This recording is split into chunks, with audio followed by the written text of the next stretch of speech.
Kažkaip įdomiai, kad kai kurie kalnai tokie žali ir čia pats jau tokie balti apsnigti. Nu, labai čia gražios vietos. Negalima atsižiūrėti.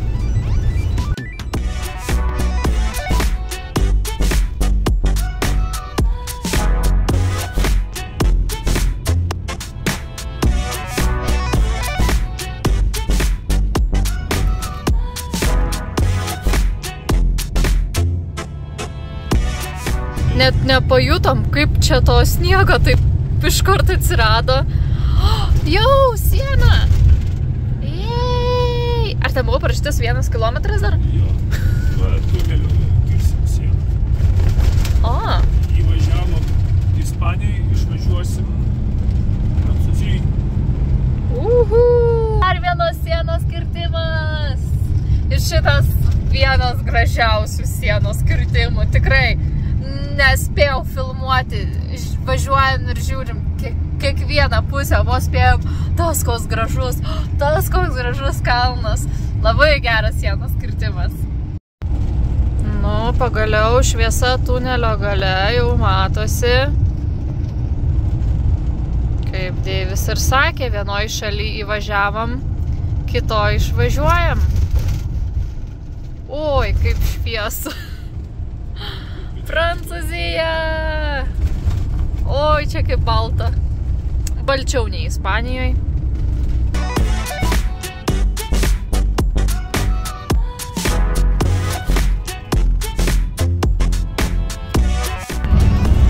Viskas, kalnai liko tik tais veidrodėlyje. Prasidėjo lygumos. Žinoma, pirmas dalykas atvažiavus į kitą šalį – parduotuvė. Jau einam iš proto, kiek visko pasiilgom, kiek čia visko yra. Sakykit, ką norit. Bet Ispanija ir Portugalija tikrai nėra kepinių šalis. Čia kai kas sakė, bet jiegi turi savo ten tradicinius ir tuos dalykus. Ne. Nueini į kepyklėlę, pagrinde būna batonai, kruasanai, na ir keli ten jų tie tradiciniai dalykėliai. Bet Prancūzija tikrai yra saldumynų, konditerijos ir kepinių šalis. Čia iš karto jaučiasi. Deivis kanelės tik pamatė, iš karto griebė, kad tik tai spėt paimti. Traškučiai pagaliau. Ne druskos skonio ir be skonio. Tikrai Ispanijai nebuvo beveik jokių skonių.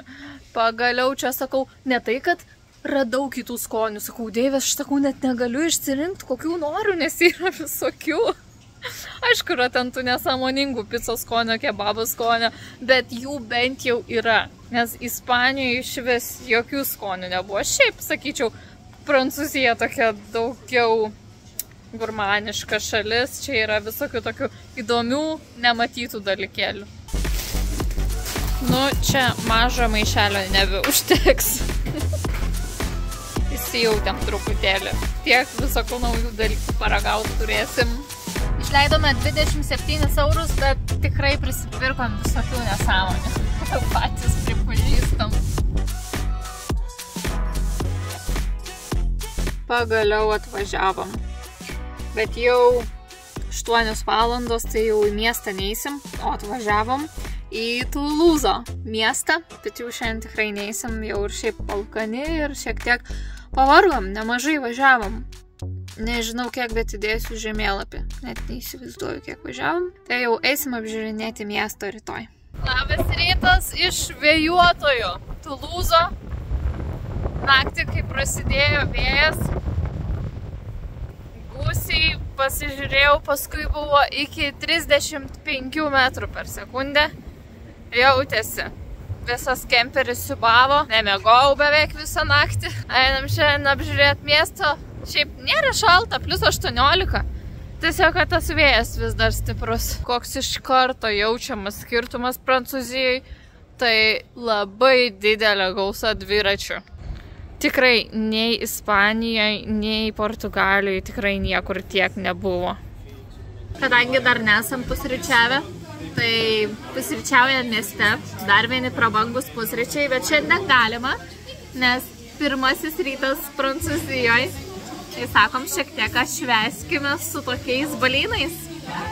Laukiam dabar, kol atneš. Gerai, šį kartą nepamiršau, kad reikia nufilmuoti, bet jau atnešė jau viskas, akis dega, noriu viską ragauti. Štai taip atrodo blynai su bekonu ir kiaušiniu. Blyno net nesimatote. Nežinau, kaip nufilmuoti. Ir pistaciniai blynai. Nuskanaus. Už viską beje sumokėjom beveik 30 eurų. Kainos čia šiek tiek didesnės nei Ispanijoje.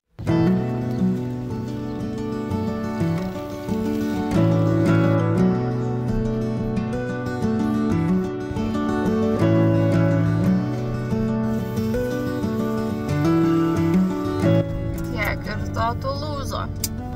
Šiaip išvargino tas vėjas, labai stiprus. Nežinau, kaip aiškinti, bet tiesiog kartais, kai labai ilgai būni ant vėjo, tiesiog norisi kažkur nueiti į kokią užuovę, tiesiog ramiai pabūti.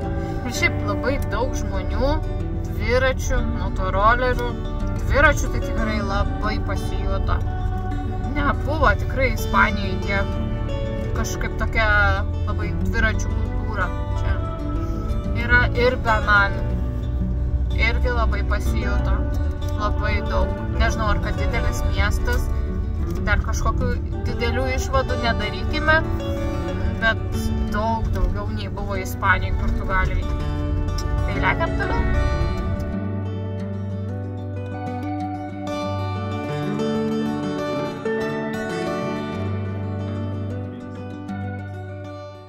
Labas rytas. Vakar prisipylėm vandens, išsimaudėm kemperyje. Todėl dabar nusipilam visą nešvarų vandenį ir vėl prisipilam švaraus, kad su pilnu baku važiuoti toliau.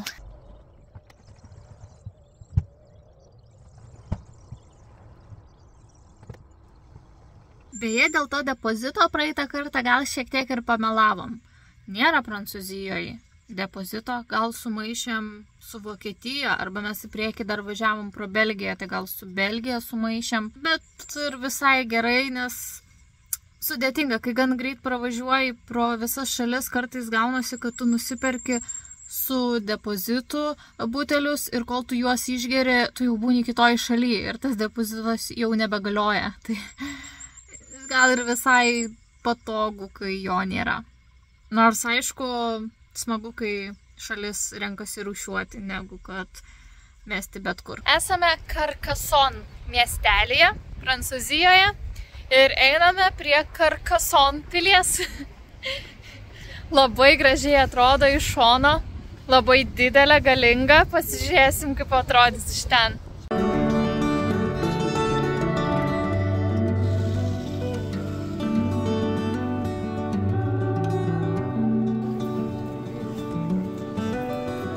Mums šita pilis primenė labai San Mišelio pilį, kur užeini pro pagrindinius vartus ir patenki tarsi į nedidelį miestelį, kur pilna visokiausių kavinių, parduotuvėlių, suvenyrų, kur vaikštai nemokamai, bet jau kad patekti į pačią pilį, jau tada turi susimokėti, nusipirkti bilietą. Mes praleidžiam šį kartą, kaina gan nemaža, o pasižiūrėjom internete, nelabai ten kažkas vaizdas keisis, tai tiesiog pasivaikščiojom aplinkui visą šį miestelį.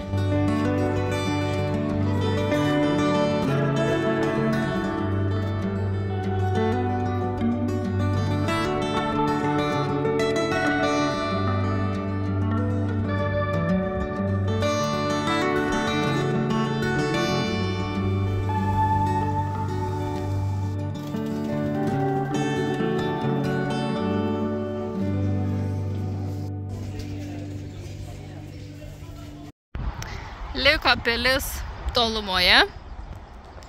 Apėjom jau viską. Einam atgal prie kemperio. Kaip ir dar liko pusdienis, bet reikia apsipirkti, kažko pavalgyti, reikia pasidaryti valgyti. Nu ir dar sakėm, pavažiuosim. Šiaip dabar jau temsta daug vėliau, tai dar galim gal ir iki kito miesto pavažiuoti. Tai dar staptelėjom išsiplauti mašiną, pamatėm, kad plovėsi prieš mus žmogus su putomis. Ne visur būna putų ir esam tikrai ne kartą papuolę, kai jau pradedi plauti ir matai, kad bėga toks vandenėlis su vos tokiu švelniu, net nepavadintum ten putomis, ten beveik su vandeniu tiesiog plauni, tai sunkiai išsiplauna tada.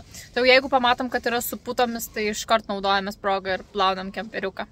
Vienoje iš skalbyklų pamatėm, aš nežinau, jau gal senai buvom Lietuvoje, gal jau ir Lietuvoje tokių yra, bet čia Prancūzija. Vintedo spintelės atsiėmimo geras. Ieškojom dar šiandien, kur galėtumėm išsiskalbti ir tuo pačiu vlogą įkelti. Nu nežinau, gal mes taip užtaikom, bet eina savo, kaip čia visur purvina. Ir šiaip ir purvina, ir daug visko sulaužyto. Ir nu taip, ne taip kaip Ispanijai. Atrodo, kad čia labiau eina tokie vos ne benamiai skalbtis. Nu arba labai prastai gyvenantis žmonės, ne taip gal labiau kaip Ispanijoje. Tai nežinau, ką mes čia dabar darysim, nesiskalbę irgi negalim gyventi. Net nepanašu į Prancūziją. Palmių pilna.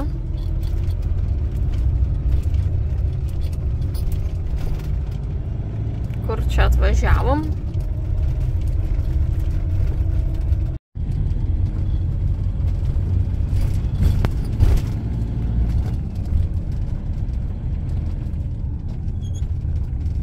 Labas rytas.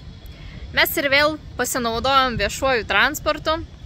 Labai sunkiai buvo rasti šitame mieste parkingą. Arčiau centro, tai nežinau, Deivis ieškojo, vakar turbūt valandą praleido, niekaip nerado. Arba mokami, arba vis tiek gaunasi, kad reikia pavažiuoti, paeiti. Vienu žodžiu palikom visiškai beveik užmiestyje gulbę ir atvažiavom viešuoju.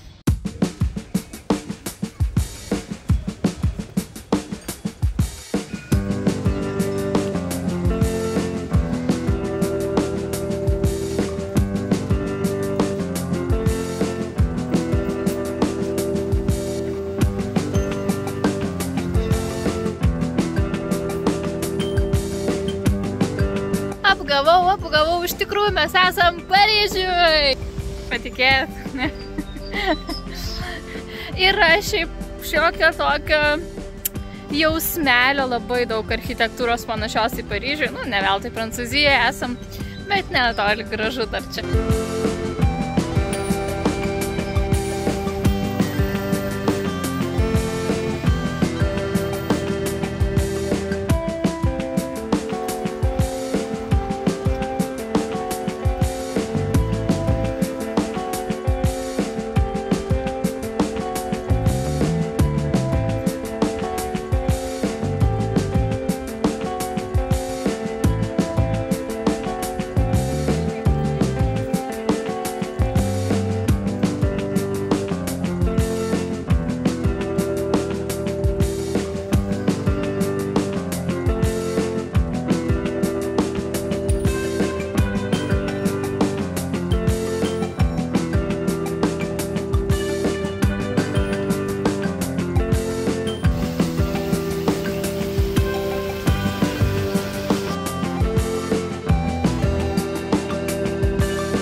Nu va, grįžom į mašiną ir Rūta iškart į lovą.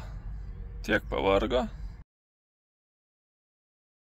Va, valandėlę pavažiavom, truputėlį pasilsėjom važiuodami, nu bent jau aš pasilsėjau ir galime apžiūrėti šiandien dar vieną miestą. Jeigu spėsim, nes šiaip jau vakarėja, dar pavalgyti reikia, bet jeigu spėsim apžiūrėti šiandien, tai rytoj iš ryto galėsim jau važiuoti kitur.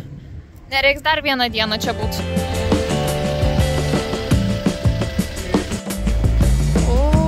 Mes čia gražiai prieinam. Kaip mes čia toj Romoje atsidūrėm? Juokauju. juokauju. Bet kaip gražiai atrodo.